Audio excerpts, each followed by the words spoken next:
It has not been a good week for the UFC. Francis Ngannou just got knocked out really bad by Anthony Joshua in a boxing match this week on DAZN. We're going to look at the knockout, and I'm going to give you guys my thoughts because, you see, Floyd Mayweather fighting Conor McGregor, he created the perception of a fight. Right? Because Floyd is a businessman. He told the world what he was going to do with Conor.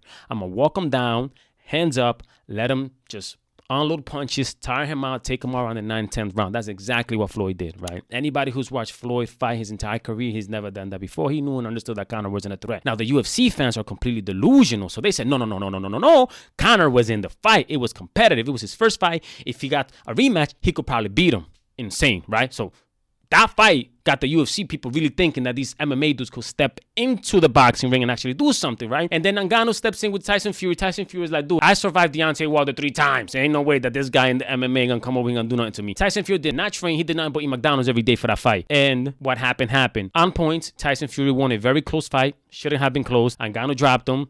That's an L right there. You know what I'm saying? But the point is that now Ngannou is like, oh, I'm really that guy because he really is that guy. And he thinks he can come and do the same to Joshua because Joshua, he's been through a lot of wars. He's been fighting a long time. He's fought top level competition. He's been number 1 for a long time, right? And he's had his ups and downs, so people are, criticizing where his mentality is. So Ngannou says, if I drop that big out, I could definitely touch Anthony Joshua up. Let's look at the video.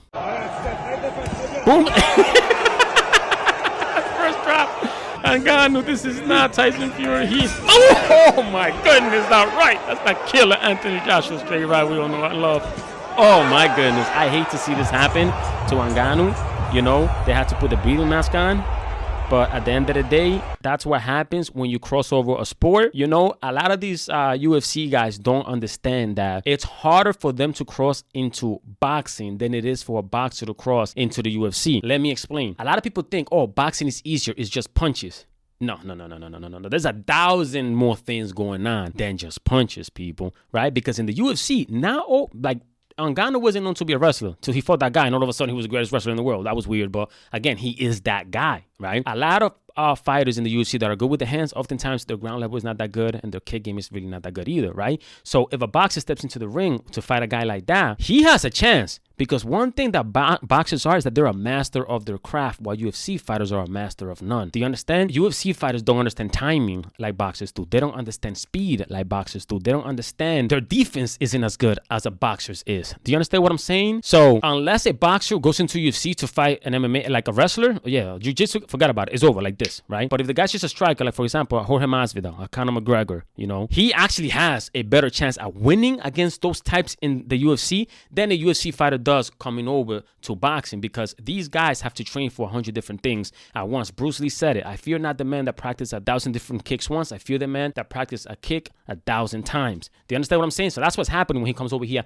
to the boxing arena. And Ngannou again, man, Fury didn't take that serious. He said he's gonna be the easiest money I ever made. I'm gonna go in there, I'm gonna flow with him, then I'm gonna go fight Usyk. That's what he thought. And Ngannou, man, shout out to him again. He's a real one. But Anthony Joshua, man, I cannot believe that people really counted this dude out. Like, this dude hasn't been on top of boxing his whole, almost his whole career, fighting top level opposition. Like, the disrespect to Anthony Joshua that people thought that this guy was going to come in and actually be able to take his punch when Anthony Joshua is known to be a power puncher. Like, Ngannou is a great fighter, and maybe if he faces low level opposition in boxing, like really low level, he might be able to do something. But you're not going to jump into a sport. That's like Anthony Joshua jumping into the UFC to fight John Jones.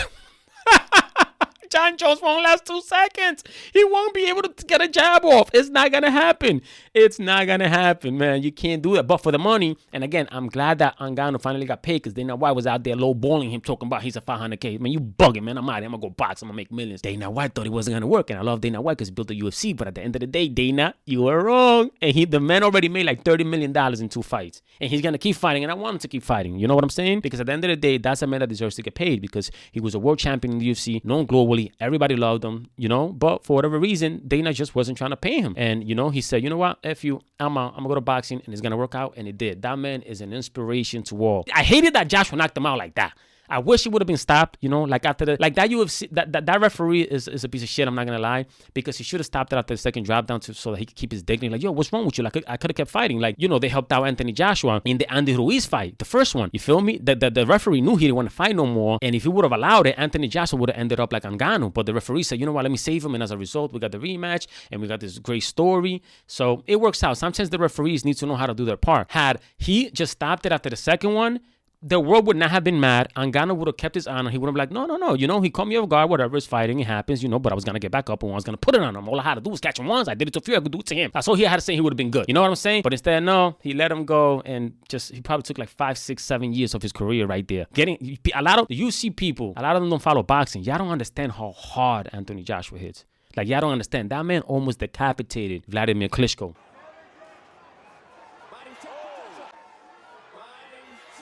Like, literally, I've never seen a man catch an uppercut and his neck stretch out. Like, it was crazy. It was like a cartoon. Like, I couldn't even believe it. I was like, yo, is he all right? Like, he probably grew about 2 inches. Like, his spine extended about 2 inches, you know, after that uppercut. But yeah, so shout out to Joshua. There's not really no pride there or anything to, you know.